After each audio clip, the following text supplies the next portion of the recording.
Hello, happy almost June. I thought I'd come to you today with a special video because it is really starting to feel like summer. So today I thought I would give you a little bit of a recommendation video where I'm gonna go over some nonfiction books that might be good beach reads. I feel like the term beach read is sort of controversial because people like to read different things on the beach. In general, the idea that you need something super light or super fast-paced and soapy to keep you interested is not really how everybody chooses to spend their time during the summer. So I do have a couple of different categories that I think could be good types of nonfiction books that you might want to read on the beach or when you're on vacation or just in a summery mood in general. So without further ado, I'll just get to the recommendations. The first sort of big category of beach read that I thought would be good is just the easy fast read. So this is just books that they can vary in topic, but generally they're very easy to get in and out of. It doesn't feel like a job to pick up this sort of book and you can just zip through them. I think that this is sort of a classic category of beach read, even though this is sort of not classically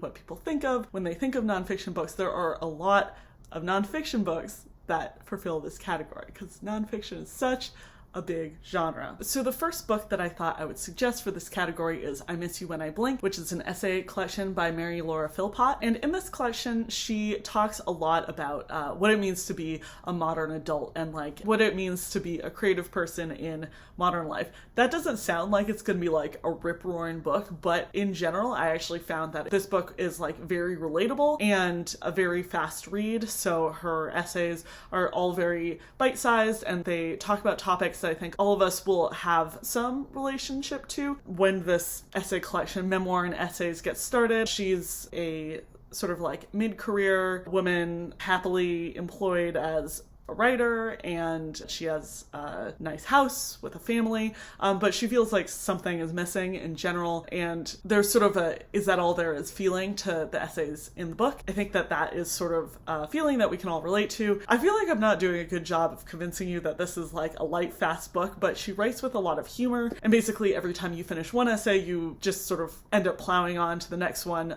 because again, they're very, I don't know what that was, tasty. Another book which might not classically be viewed as a light, fast read would be She Said by Jodi, Kantor, and Megan Twohey.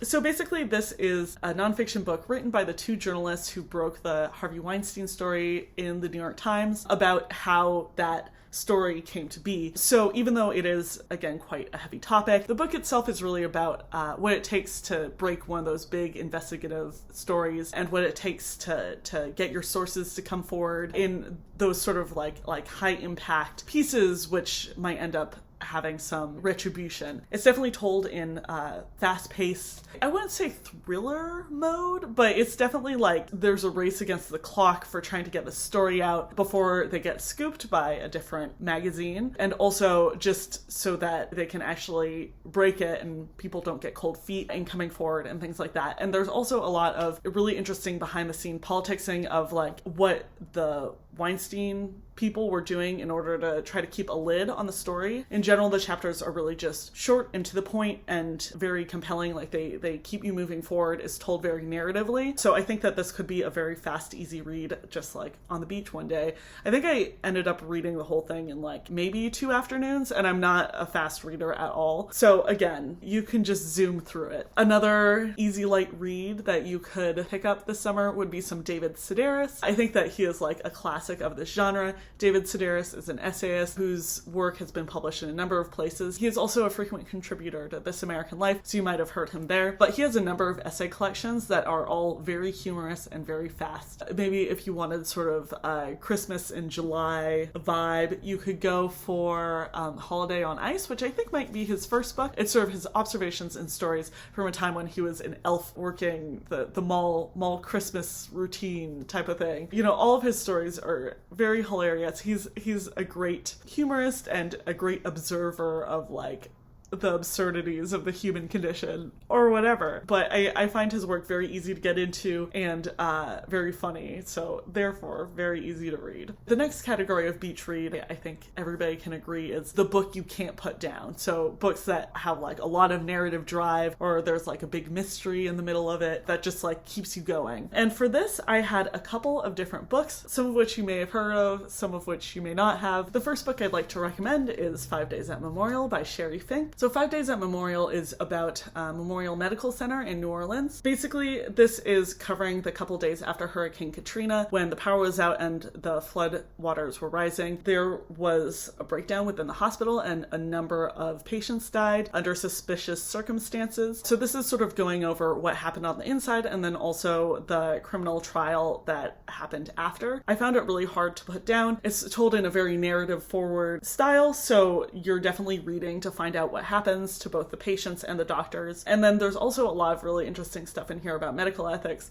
but that's just sort of like a side of some interesting topics, I guess. So I would highly recommend this for a really interesting, compelling beach read. Another sort of classic in this genre that you might pick up is Devil in the White City by Erik Larson. Insert super long subtitle here. Basically, this is about the Chicago World Fair, which was a sort of miraculous architectural feat. So it's about that, but really on the side, it's about the serial killer H.H. Holmes, who leading up to the Chicago World Fair and after killed a number of women. So it's sort of a true crime book along with a history of America and Chicago at that time. Because those stories are interwoven so well, it's definitely moves forward at a really quick clip, and you're always sort of on the edge of your seat trying to figure out, you know, what's going to happen next. The last nonfiction book that I would say you can't put down would be Bad Blood by John Carreyrou. So this is actually sort of a business thriller book, I guess, but it's about Theranos and Elizabeth Holmes and basically the big old scam that she perpetrated. Theranos was lauded as one of the most innovative biomedical startups ever. It was going to revolutionize medical testing, but it turns out it was all a big fake. And John Carreyrou really goes into detail of breaking down how this happened, but also, you know, as you see the rise and fall of the company, you can sort of see how high stakes the whole thing is. And again, it's written with a lot of forward motion. You're always trying to figure out how Elizabeth Holmes is going to like squeeze her way through the next, you know, FDA check or whatever. And then also sort of how journalists and people are going to catch on and figure out that this is all a big scam. I, again, read this one very fast. I think I read it in like 2 or 3 days, and it was very good, which you've probably heard before. But the next version of beach read that we're gonna do is maybe a little bit less classic, but I do feel like over the summer I'll frequently pick up books that'll get me excited about being outside and exploring the world at large. So these are books that make you want to explore the beach.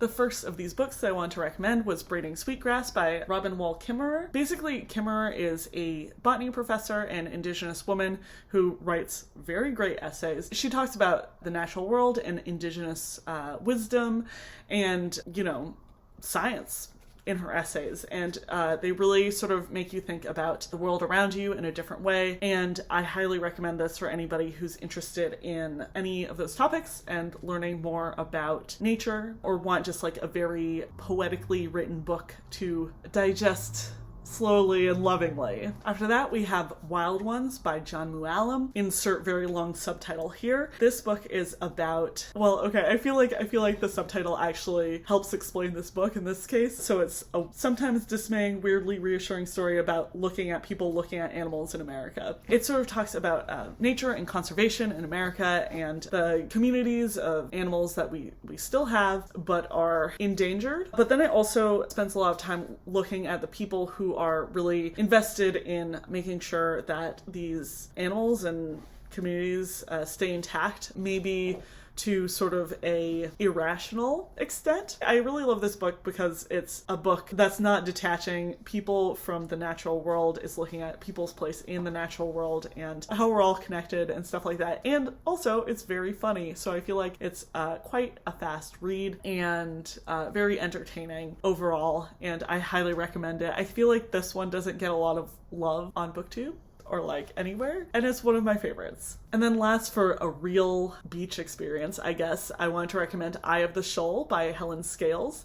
As far as I know, that's not a pen name. Her name is Scales, and she works on fish. But basically, this book goes over the diversity and variety of fish that we have in our oceans, and sort of asks the questions like, what is a fish even? Is there such thing as a fish? The answer is no. Wow. And also talks about things like fish habitat, fish bioluminescence, fish intelligence, just like different topics in fish biology that you might be interested in. I will say that the first chapter is probably the slowest in the book, as it's just sort of like orienting you in the phylogenetic tree of fish in general, so it's giving you like a survey of all fish ever, but a lot of these specific topics about fish are actually way more interesting than you might expect just hearing me describe it. So I feel like she really gives you an appreciation of how diverse and interesting fish biology is, and I would definitely read this book if you have any like scuba diving or snorkeling on your agenda this summer, because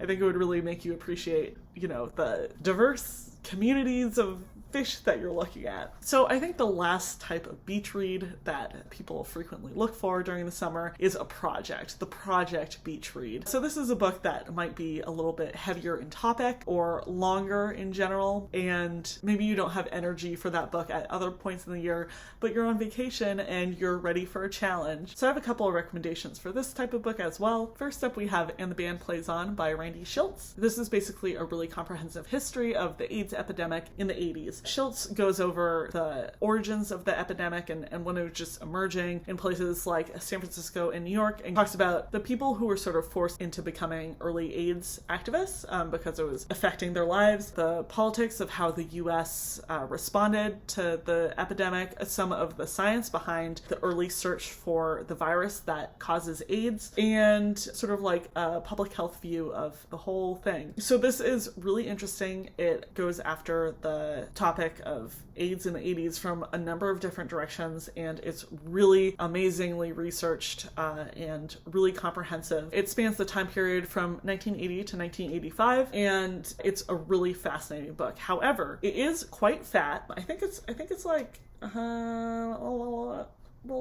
it's almost 600 pages, but it is quite dense, so this definitely would be a project. Also, I don't know, maybe you don't want to read about pandemic or epidemic at this point in your life, to which I say I totally understand, but at some point in the future, this is a really amazing book, so I do highly recommend it. Okay, cool. Next up, we have a book that's not very long, but quite heavy in topic, called War Against All Puerto Ricans. This is basically about the Puerto Rican independence movement that started in 1950. Basically, this was a failed revolution that had really dire consequences for the Puerto Rican nationalists and the people living there at the time. It goes over a lot of the atrocities the US has committed against Puerto Rico over the last 100 years. And for me, at least, this book brought to light a lot of history that I had no idea about American colonialism and sort of some stuff that has been swept under the rug in general. So I highly recommend this book. It is very dark and a little bit hard to read because the topic is quite sad. Ready for the beach? I mean, I don't know about you, but I would much rather read this sort of book during the summer when it's sunny outside and I can like stop reading and be happy in the park, rather than the winter when everything's dark all the time. But that's a personal preference. And then next up we have another project book, which is The Rest is Noise by Alex Ross. This is the history of the 20th century through 20th century European music. So it really focuses on cultural changes in the US and Europe throughout the course of the 20th century and how music and culture reflected the different political movements during that time period and also the world events going on. So it's really interesting, especially if you're interested in classical music. If you don't know anything about classical music, it might be a little bit dense and dry if you don't know like the composers he's talking about or have any affinity for them. But it is truly a history book, not a music book. So if you are interested in 20th century history, it might just be like an interesting new lens to look at that time period if that's like what floats your boat. So anyways, this is also a bit of a project. It's very comprehensive, but very interesting, and you learn a lot along the way. Those are my suggestions for summer reads, beach reads that are nonfiction. I truly feel like nonfiction is such a broad category. There is definitely something that is gonna make you happy this summer. So thank you all for watching, and let me know if you have any favorite nonfiction books that you think would make a really great beach read, and I'll talk to you guys next week. Bye!